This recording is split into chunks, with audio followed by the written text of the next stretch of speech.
ikkita o'zbek Polshadan Portugaliyagacha 51-kunimizni tugatish uchun qaranglar.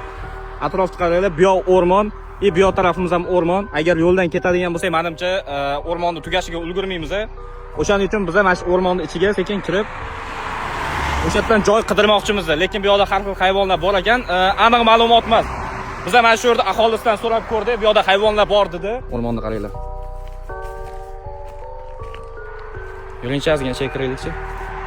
O'sha yerda yotsak bo'ladimi? Tepada. Nima deysizlar, mana shu joyda qoladigan bo'lsak, bu yoqda hech qanaqa hayvon kelmasmikan? Hozir ko'radigan bo'lsanglar, yo'ldan kirdik, unaqa katta emas, lekin oxiriga qarab ketadigan bo'lsak, bu yoq ozgina xavfliga o'xshayapti. Daraxtni kattaligini qaranglar. Juda ham katta daraxt. Tagida mana bu o'yilgan joylarida har xil ilonlar yashirinib yotishi mumkin.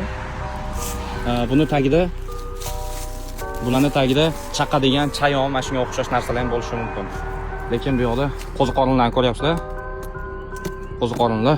Bu joylar zax joylar ekan. Zax joyda o'zingizlar bilasizlar, suv ilonlari bo'lishi mumkin bu yoqda. O'rmonda bitta ovozini eshitib ko'ringlar. Agar hozir biz Dakansa ketadigan bo'lsak, u yoqda o'rmondan chiqa olmasdan kechasi soat 12-1 gacha qolib ketishimiz ham mumkin.